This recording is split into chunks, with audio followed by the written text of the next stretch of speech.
As fed with Harvard, he gets lost in the dark woods with no supplies, struggling to deal with nature, beasts, and storms. That was a time when he lost everything. He lost his arrogance and pride, the mother of all arrogance. Ya za ka shigo man da gudu haka wurin sana'a da gudu haka. San na jiyo da kunne na kusa da mu takin bindiga ratatata sama da kasa. Ga ma ɗan ta'adda ne ni na jiyo da kunne na. But Arifin Productions returns with a mind-blowing political story. Rayuwar shugabanni. Tattara su kai mun su. Ubangiji Allah ya taimake mu ya kama da ƙarshen waɗannan azalumai. Kai baka da hankali ne. Rayuwar shugabanni.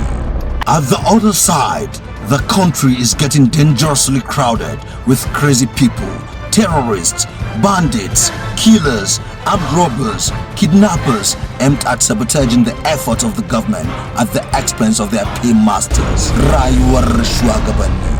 To ba ku kuka zaɓa mana wannan tsinanniyar gwamnatin ba? Kai, ai abinda ma za a yi yafi hakan. Inna lillahi wa inna ilaihi raji'un ta mu ta kare. Haka bata kare ba. Ka gane wani wanda ya ƙara magana a cikin kudin aika shi kiyama.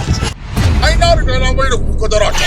Sai dai dinga ɗaukowa kawai ana bani kuɗi ina cusawa a cikin ajiyuna. Wannan abu ya ci ya ci ba. Inna lillahi wa inna ilaihi raji'un.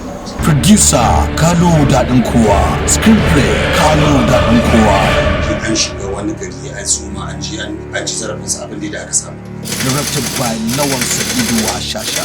Abinda dadi yake mai ya kyauta kenan. Yanzu fa a waje fa yasa wai na durƙusawa talaka na ba sa.